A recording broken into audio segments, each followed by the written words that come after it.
The door slammed behind me with a finality that cut through the icy January night, louder than the wind that howled through the bare branches overhead.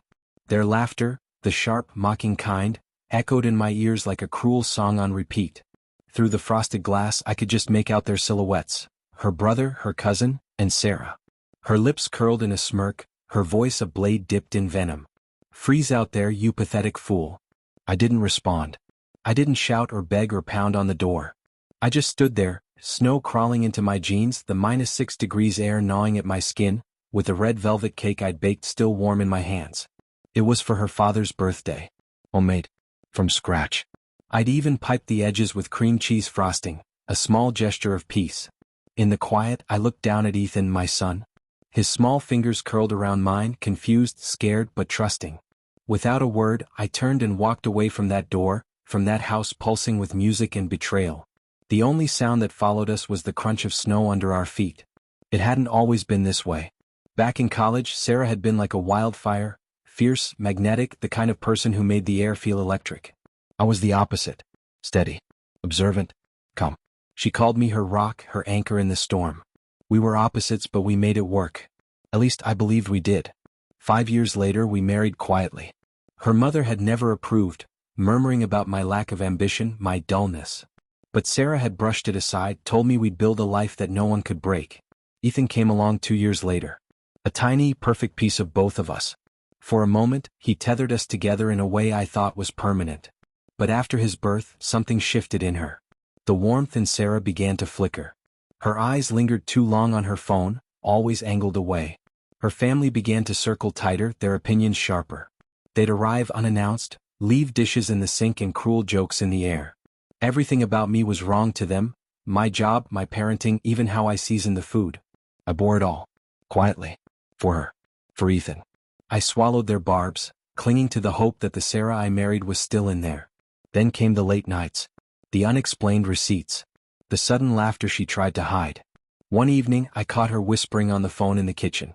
The glow of the screen lit up her face, surprised, guilty. When I stepped into the light, she flinched and locked the screen. "It's just work," she snapped. "Whose work?" I asked. She didn't answer. And I didn't press. Because love, I've learned, builds stories to protect itself. Even when the truth is bleeding through the cracks. That night they locked me out wasn't an accident. It was staged. She'd invited me earlier that week, called it a family gathering. I dressed Ethan in his green sweater, his favorite, packed his snow boots and carried that cake like a peace offering. The house glowed when we arrived. Laughter, music, warm lights spilling from the windows. I knocked. The noise inside hushed. Footsteps. A curtain twitched. Her cousin's face peeked through. He sneered and then the bolt clicked. Sarah stood behind the glass, cold, composed, triumphant. The door opened just long enough for her to deliver the final cut. That was the moment something in me crystallized. I didn't yell. I didn't make a scene. I memorized every detail, the looks, the words, the smell of snow and betrayal. And the next morning I filed for sole custody of Ethan. What Sarah didn't know was that for 6 months, I'd been collecting everything. Screenshots of her text to Tom, the colleague she called just a friend. Photos stamped with dates and GPS coordinates. The slow, careful trail of a man no longer blind. 3 weeks before that night, I'd legally moved our savings. Her name was never on the account. The house we lived in, bought before our marriage. In my name alone. I hired a lawyer who knew exactly what to do, sharp, precise, relentless. When Sarah messaged me, smug and biting, "You should have been stronger, I replied with silence. And then sent the custody filing, along with evidence of her affair. Her phone lit up with calls. Her mother. Her cousin. Even Sarah herself.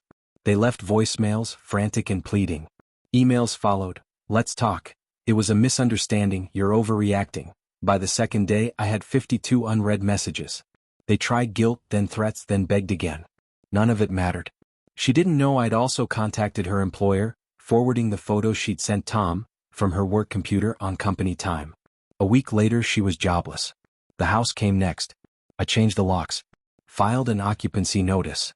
Her name wasn't on the deed. The day she came to collect her things she cried, genuine tears this time, not the polished kind she used when playing victim. "You're destroying our family," she whispered, trembling. I stood in the doorway, Ethan at my side. "You did that the night you laughed behind the glass," I replied and shut the door. After that, I said nothing. I didn't air my story to friends or defend myself. I let silence carry the truth. Slowly, her version unraveled. Her cousin lost his job too. Turns out her emails to Tom had come from his company laptop. I didn't celebrate their downfall. I didn't need to. Sometimes Ethan asks where his mother went. I tell him the truth gently, that people make mistakes. But that we're safe now. He nods. He doesn't understand it all yet, but one day he will. That night in the snow, holding that cake in numb fingers, I realized I'd been standing in the cold long before the door ever closed on me. Years maybe. I just didn't want to admit it.